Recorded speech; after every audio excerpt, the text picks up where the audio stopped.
शंभवे गुरुवे नमः। शंभवे गुरुवे नमः। शंभवे गुरुवे नमः।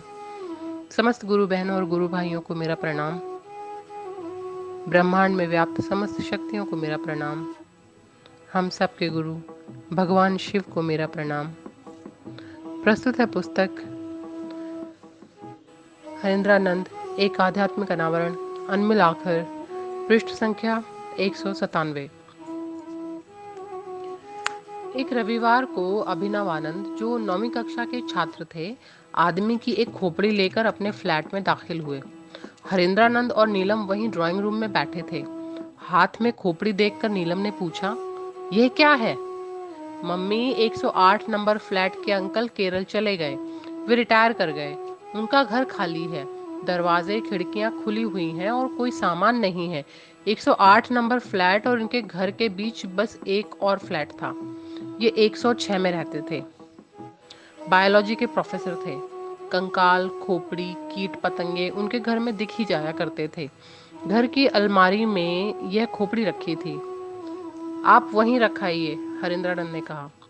मोनू बाबा ने हाँ तो कहा, तब तक नीलम ने कहा, देखें, पापा तो बचपन में शमशान से ही खोपड़ी ले आते थे। नीलम ने साहब से पूछा, अच्छा, खोपड़ी का आप करते क्या थे? खाना बनाकर थोड़े ही खाता था।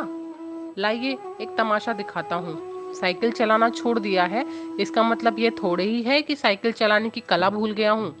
मोनू बाबू चकल्लस मारने निकल चुके थे। उनके बड़े भाई अन्नू बाबू वहीं बैठे बैठे भुनभुना रहे थे, पापा भी क्या क्या करते रहते हैं। किसी ने कोई उत्तर नहीं दिया। जरा सरसों तेल और सिंदूर लाना, हरिंद्रानंद ने नीलम से कहा। दोनों सामग्रियां आईं। थोड़ा सरसों तेल दाहिनी हथेली पर मांगा, फिर उसमें थोड़ा सिंदूर मिलाया। बाएं हाथ की अनामिका से सिंदूर को तेल से मिलाने लगे। शायद मिलाने की गिनती भी निर्धारित थी और नेपथ्य में मंत्र भी। तत्पश्चात बाएं हाथ के अंगूठे से खोपड़ी पर गहरा लाल लंबा टीका कर दिया। कहा, इस खोपड़ी को यहीं पलंग के नीचे रख दीजिए। रात में उसी पलंग पर लवली और मोनू सोया करते थे। कुछ तो नहीं हुआ, नीलम ने चुटकी लेते हुए कहा। भाई, रात होने दीजिए। बात खत्म हो गई। बगल वाले कमरे में ही इनका शयन कक्ष था, उसी में पूजा का रैक भी। मध्य रात्रि सभी सोए थे। अचानक लवली के रोने की आवाज आई। नीलम अकबका कर कमरे से बाहर आई। ये भी पीछे पीछे। बल्ब जलाया गया।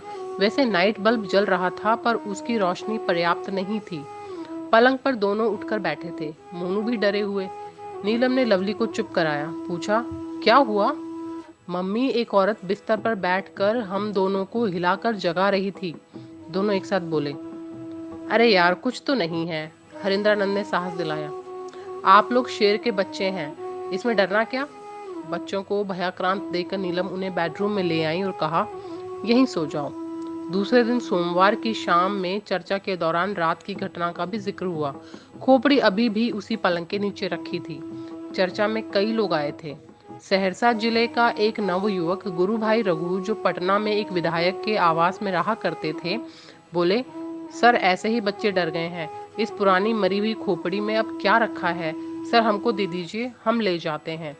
हरिंद्रानंद खोपड़ी को खुद ही हटाना चाह रहे थे।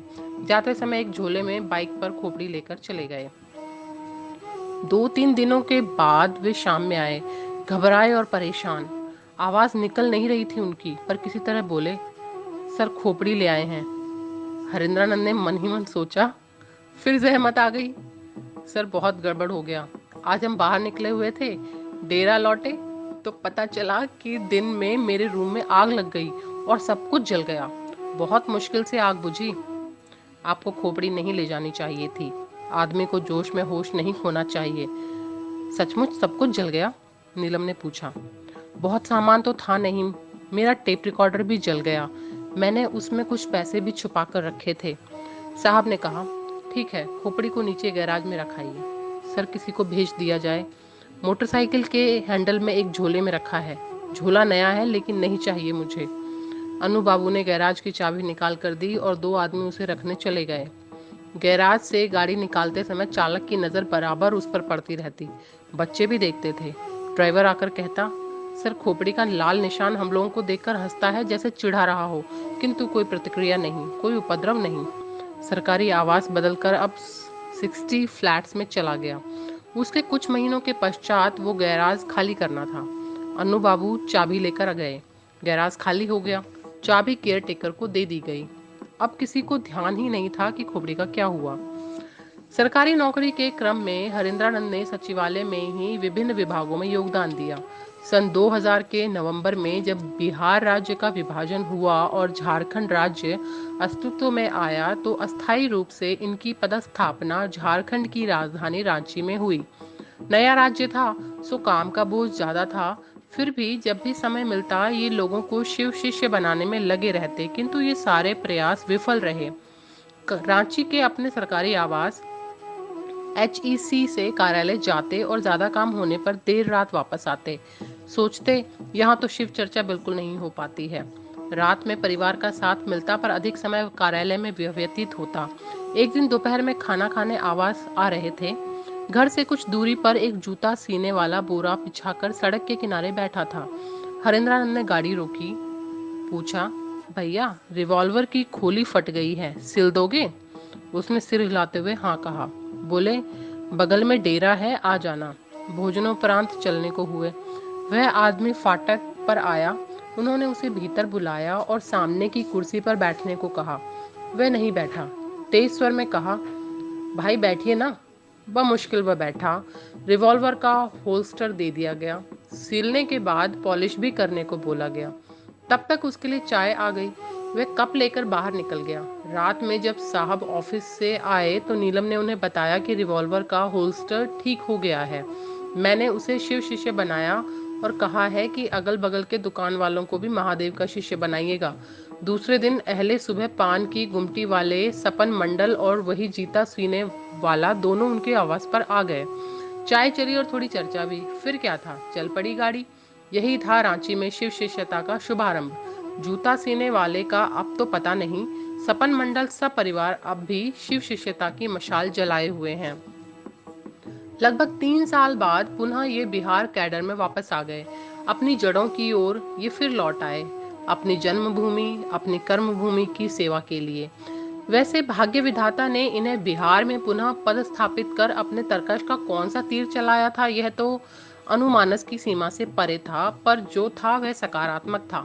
सचिवालय में पदस्थापित रहने के कारण समयाभाव वाली कोई बात नहीं थी। अवकाश के दिन अब घर पर ही रहा करते थे। अतएव हरिंद्रानंद शिव चर्चा में तन्मय रहने लगे।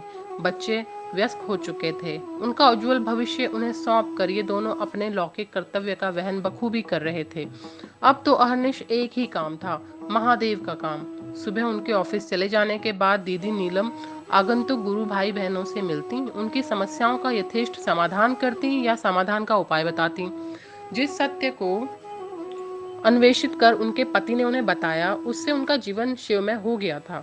वे मनसा वाचा कर्मणा लोगों को अपने गुरु शिव से जोड़ने में लगी रहती। आज के लिए इतना ही। आप सभी गुरु बहनों और गुरु भाइयों को बहुत बहुत धन्यवाद, बहुत बहुत आभार।